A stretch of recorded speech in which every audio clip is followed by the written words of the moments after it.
Fréquence Évasion, Midi-Pyrénées, Languedoc-Roussillon, Provence-Alpes-Côte d'Azur. Loisirs, culture, environnement, économie. Sur Fréquence Évasion, l'info dans le Sud est sans limite. Fréquence Évasion, la culture du Grand Sud. Dans quelques instants sur Fréquence Évasion, dossier spécial. Aujourd'hui, un invité, un auditeur mécontent face aux réformes de Nicolas Sarkozy. Il s'appelle Pierre. On le retrouve dans dossier spécial et c'est dans quelques secondes. À tout de suite. De Menton à Toulouse, Radio Fréquence Évasion, le soleil du Grand Sud. Fréquence Évasion vous donne la possibilité de dialoguer sur l'un des 3 forums. Paranormal, région et musique. Venez dialoguer sur les forums Fréquence Évasion. Cliquez sur Forum. Bon surf sur le site de Fréquence Évasion, www.fréquenceévasion.com. Partout dans le Grand Sud, Fréquence Évasion. Dossier spécial sur Fréquence Évasion aujourd'hui avec un auditeur, je vous l'annonçais il y a quelques instants, un auditeur mécontent qui s'appelle Pierre, il est parmi nous, et les remarques des auditeurs qui nous arrivent par mail. Pierre, bonjour et merci d'être avec nous.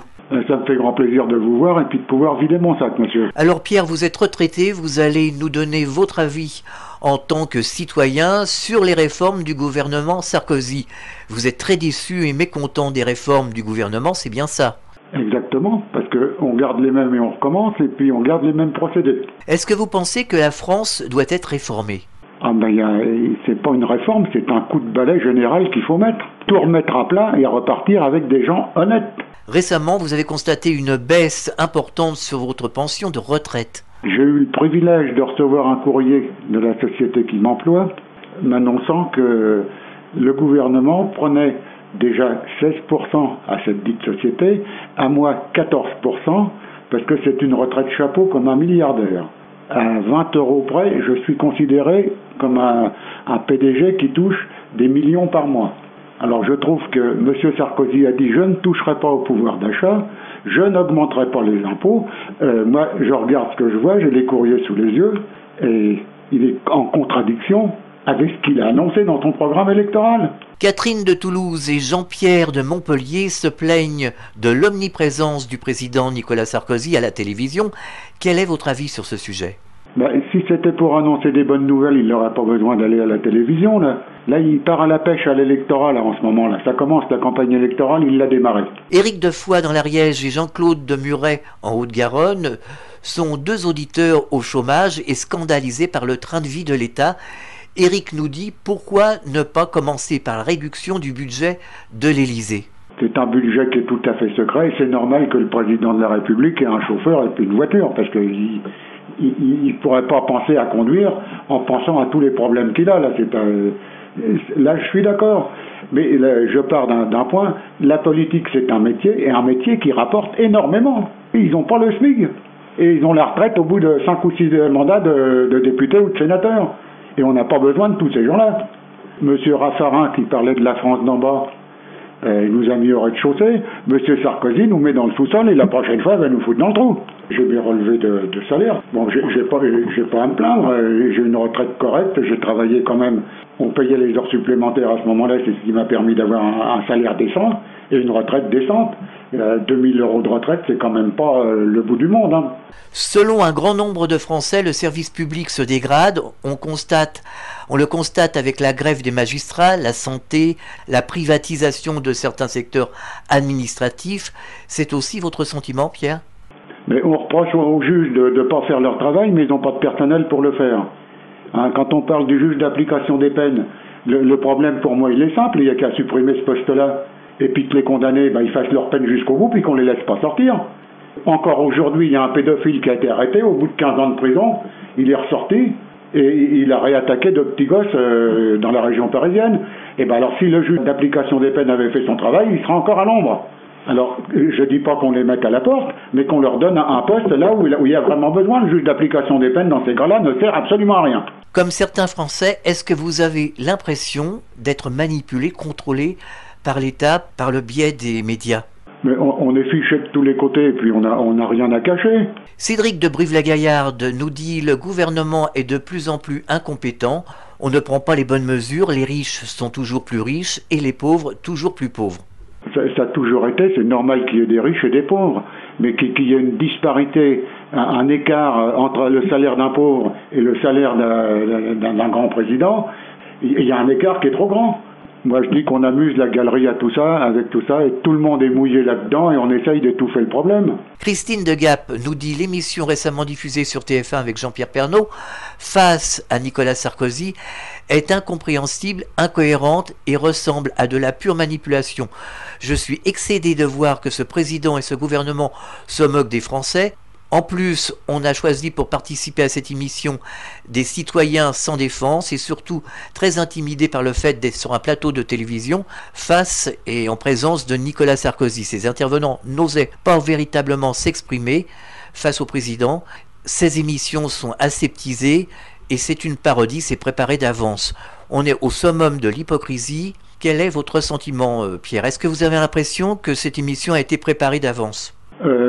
J'ai regardé le début, au bout d'un quart d'heure, j'ai arrêté parce que c'est toujours la même musique et j'aurais souhaité être invité à cette émission-là parce que j'aurais posé des questions claires, nettes et précises et j'aurais souhaité que ce monsieur réponde dans le sens de ce qui intéresse les Français. Ce qui se passe à l'étranger, pour l'instant, c'est ce qui se passe en France, moi, qui m'intéresse. Je pense qu'il y a eu une bonne préparation avant, les gens ont bien appris leurs leçons pour pas dire de bêtises. Mais il n'en est rien sorti de concret. Alors Pierre, si vous le voulez bien, nous allons écouter quelques réactions concernant le président Nicolas Sarkozy. Alors, est-ce que vous avez quelque chose à dire à Nicolas Sarkozy? Que s'il continue comme ça, il met la France droit dans le mur et que s'il continue comme ça, on s'en va à une guerre civile.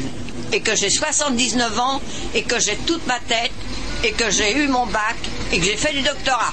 Et la vie pour moi, alors, que j'ai que 10 000, même pas, pour l'année, pour manger. Il faut que je paye mon loyer, l'électricité, le gaz, le téléphone, une mutuelle et la taxe d'habitation. Qu'est-ce qu'on fait avec même pas 10 000 euros par an? Moi, je voudrais bien avoir ces 25 000 euros à lui par mois. Moi, je dis que c'est pas un homme. C'est un pantin. Donc, il s'occupe pas de la France. Il a voulu être élu.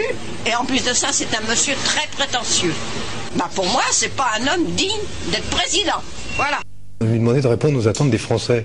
Et je ne crois pas que les Français soient plus heureux que le Parti Socialiste. En matière de mesures concrètes sur le pouvoir d'achat, rien sur les salaires, rien sur les retraites. On poursuit les plans de suppression d'emplois dans la fonction publique, dans l'hôpital public. Manifestement, à la fin de cette émission, pour ceux qui sont restés jusqu'à la fin et qui ont eu le plaisir d'entendre que le président de la République aimerait bien faire un deuxième mandat, peut-être, on ne sait pas. Mais en tout cas, c'est eux qui décideront. Heureusement, pour tous ceux qui ont été jusqu'à la fin, il n'y a eu que très peu d'annonces qui leur laissent penser que leur situation concrète, dans les mois qui viennent, va évoluer. Ce serait bien que le président de la République ne passe pas son temps à ajourner les décisions et finalement à jeter des pistes. Ce qu'on attend de lui aujourd'hui, puisqu'il est en première ligne, qu'il a voulu être en première ligne, supprimer tous les intermédiaires entre lui et les Français. Ce qu'on attendait, c'était des mesures fortes. Or aujourd'hui, on a quoi? 1,4 milliard. Si l'État récupère cet argent des banques pour le distribuer à on ne sait qui, c'est tout. C'est la seule argent qu'il met sur la table. Pour l'essentiel, des mesures qui sont des mesures finalement qui ne répondent pas à ce qu'est la demande concrète des Français, qu'on améliore leurs conditions d'existence. Il ne faut pas être grand clair pour regarder et constater que ce qui se passe autour de nous, c'est la dégradation générale des conditions de vie des Français, qu'on travaille dans le privé ou dans le public, qu'on soit âgé ou jeune. Ça va mal pour tout le monde et en même temps. Et on a un président de la République qui nous a dit, le monde change, ça va de plus en plus mal, il y a la crise, mais lui, il ne change rien. Il ne change pas de politique. C'est quand même un tout petit peu curieux. Prenez de l'altitude avec Fréquence Évasion. Fréquence Évasion vous donne l'écho du Grand Sud. Chaque jour, Fréquence Évasion est sur le terrain. De la Côte d'Azur au pays camarguais et languedocien, Fréquence Évasion vous fait vivre l'actualité du Grand Sud. Fréquence Évasion, www.fréquenceévasion.com. Fréquence Évasion, c'est la chaleur provençale, une vraie bouffée d'oxygène. Fréquence Évasion, le soleil du Grand Sud. Nous sommes de retour sur Fréquence Évasion, c'est dossier spécial. Nous sommes toujours en compagnie de Pierre qui exprime son mécontentement face aux non-réformes, on va dire, de Nicolas Sarkozy. Ce qui s'est passé en Tunisie et en Égypte, à savoir la révolution, n'est-elle pas l'antichambre sous une certaine forme de ce qui se passe chez nous en France ? Est-ce qu'il ne va pas se passer d'une certaine façon la même chose? Ça ne peut plus durer, nous disent certains auditeurs, notamment Catherine de Montauban. Moi, je pense qu'on ne finira pas comme en Tunisie par une révolution parce que le français est devenu trop passif. Et une révolution ne profite jamais à ceux qui la font. à condition que ce soit, qu'on n'appelle pas ça révolution, qu'on appelle ça vraiment un changement. Alors Pierre, vous avez l'impression que ce sera des fortes manifestations? Des manifestations et puis d'essayer de bloquer l'appareil. Une fois que tout sera paralysé, ces gens-là, ils seront paralysés aussi. Mais 68, ce sera de la rigolade avec ce qui risque de nous arriver. Donc, comme certains le disent, on peut considérer que ce serait une révolution, entre guillemets, comme en mai 68. Moi, j'emploie pas le mot révolution, j'emploie le mot grand changement. C'est peut-être plus poétique, mais il n'y a que le résultat qui comptera. C'est Catherine de Gap qui emploie le mot révolution. Alors le travail se fait de plus en plus rare, les entreprises délocalisent à tour de bras, les jeunes qui sortent des écoles se retrouvent sans rien, et on rallonge l'âge de la retraite. Chercher l'erreur, c'est une question que nous posent nombreux auditeurs. Ça, c'est le drame de la jeunesse qui sort de faculté. Il sort 1000 diplômés d'une faculté pour 100 ou 150 places. Et les 850 ou 900 qui restent, ils se retrouvent au chômage. Et si l'État baissait les charges sur les entreprises pendant 5 ans pour les jeunes qui prennent du boulot, ça créerait des emplois, ça. Quand on voit un artisan, toutes les charges qu'il a, et puis il se fait pas des payes énormes, il gagne comme un ouvrier spécialisé. C'est là qu'il y a un ménage à faire.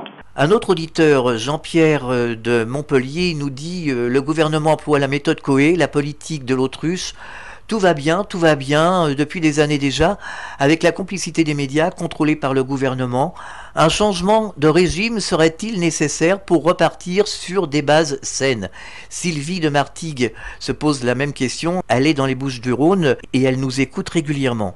Il faut que ça change. Mais les promesses, le boulevard des promesses, on l'a déjà eu au moment des élections, là. Et maintenant, on refait un boulevard des promesses bis. Et tout ce que je crains, c'est qu'il n'y ait pas de changement. Il y a trop de partis politiques qui vont se présenter. En ce moment, M. Sarkozy est en train de faire le jeu de la gauche et il va ramasser la mise. Il va avoir, au départ, tout le monde va voter contre lui. Je ne cite pas de nom de parti.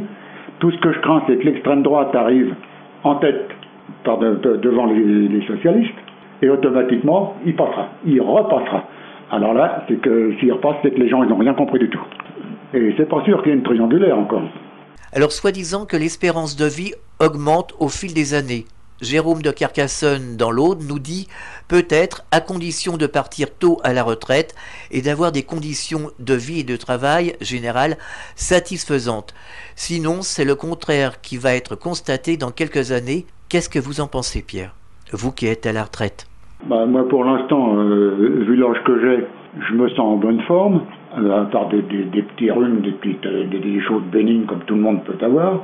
Je vais sur 75 ans. Alors, on a fait des statistiques que les femmes vivaient plus vieux que les hommes. Bon, alors les hommes, ils ont 78 ans. Alors, d'après les statistiques, j'ai encore 3 ans à pouvoir dire que je suis pas content. Mais je souhaite aller au-delà. Mon père est décédé à 97 ans. Alors les Français ont du mal à faire leurs courses, ils voient leur pouvoir d'achat baisser de mois en mois, et on nous dit sans arrêt, mais non, le pouvoir d'achat n'a pas baissé. Est-ce que vous n'avez pas l'impression qu'à la télé, les médias en général font de la com? C'est pire que de la com, c'est du mensonge pur et simple. Vous allez faire les courses dans un supermarché, vous voyez qu'un kilo de clémentine qui était à 1,99 € le lundi, il arrive le lundi d'après à 2,99 et c'est les mêmes qui sont toujours en rayon à moitié pourri. 3 endives, 3 €. L'essence, elle augmente, et plus l'essence augmente, plus l'État met de pognon dans sa caisse. Alors il y a des mesures simples qui touchent pas véritablement le cœur de l'économie, à savoir le combat contre les corridas dans le sud de la France, l'exonération pour les micro et petites entreprises, faire payer les charges patronales au prorata du chiffre d'affaires en fin de mois. Rien n'est fait, même avec Sarkozy qui critique les précédents gouvernements. Il promettait monts et merveilles, rien n'a été fait. Même ces petites mesures n'ont pas été mises en place. La montagne a encore accouché d'une souris. C'est l'éternel recommencement. Alors, si on pouvait vivre de promesses, on serait millionnaire, mon cher monsieur. Un autre problème, le problème de l'immigration. Il est un fait certain que les étrangers doivent bien entendu se conformer et respecter les lois françaises et les traditions de notre pays. Ce n'est pas pour autant que l'on doit fermer les portes aux étrangers systématiquement, à savoir dans les consulats, au ministère de l'immigration. Il ne faut pas faire d'amalgame et laisser circuler les étrangers supprimer les visas et mieux contrôler la gestion de ce phénomène. Nous en avons eu un exemple ici à la radio d'ailleurs. Est-ce que la manière de gérer le problème dans les consulats de France, par exemple au Maroc, en Algérie, la remarque a été faite justement par Farid, qui est professeur à Marseille. Et vous, quel est votre avis, Pierre, sur le problème de l'immigration? Moi, j'ai absolument rien contre les étrangers. Et à plus forte raison, si j'avais quelque chose contre, je le dirais. Les étrangers qui viennent en France pour travailler, ils ont autant de mérite que les Français et ils sont payés moins cher. Ceux qui viennent en touriste, c'est pour dépenser leur argent. Ceux qui viennent en exil politique, si on a de la place, on les prend. Si on n'a pas la place, on les prend pas. Enfin, pour terminer, une remarque de Christian de Nîmes dans le Gard. Sarkozy recommence son baratin comme le jour de sa campagne. « Je ne laisserai personne sur le bord du chemin », disait-il. Du blabla de la com, comme d'habitude. Nous sommes en période préélectorale et la comédie médiatique recommence. La parole du gouvernement est de dire « vous avez faim, mangez ». Vous avez l'impression qu'à chaque fois qu'il y a une élection présidentielle, on recommence le même blabla, comme nous dit Christian de Nîmes? C'est comme la parade du cirque, là. Et là, c'est pas une corrida, c'est dommage, parce qu'il y aura pas mal de toréadors, là. Les réactions politiques, c'est un discours usé, estime le Parti socialiste. Écoutez Benoît Hamon, ainsi que Jean-Marie Le Pen et Dominique Payet. Le président de la République a les pleins pouvoirs sur ces questions-là depuis 2002, les ministres de l'Intérieur. Ça fait 10 ans qu'il fait des discours. Ça fait 10 ans qu'il fait des nouvelles lois. La France est-elle plus ou moins violente aujourd'hui? Elle l'est plus. Peut-être parce que le président de la République s'est trompé. Il faut changer de politique, ou alors que M. Sarkozy s'en aille avec son gouvernement, puisque la France est en train de s'acheminer tout doucement vers la guerre civile. La délinquance adopte régulièrement des visages nouveaux, des formes nouvelles. Et donc, face à ces formes nouvelles, il faut avoir des mots aujourd'hui. Alors Pierre, vous avez un message à faire passer aux auditeurs de Fréquence Évasion? Je souhaite que tout le monde reste sensé, j'estime être sensé en m'exprimant comme ça, et que tout le monde manifeste son mécontentement, comme je manifesterais mon contentement s'il y avait matière à contentement. Or, c'est pas le cas. Tout le monde me dit, allez, il faut faire encore une allocation de plus. Mais la France n'a pas besoin d'assistanat. La France a besoin qu'on trouve du travail pour les gens. Elle a besoin de croissance, elle a besoin d'emploi, elle a besoin de formation, elle a besoin d'innovation. Les gens, ce qu'ils me demandent, c'est pas de pouvoir rester 3 ans au chômage, c'est de trouver un emploi. Donc le Parti socialiste, telle ou telle force politique, sans me dire d'ailleurs comment on le finance, je verrai cette question. Personne ne sera abandonné. On ne laissera tomber personne. Mais le problème de la France, c'est de travailler plus, pas de travailler moins.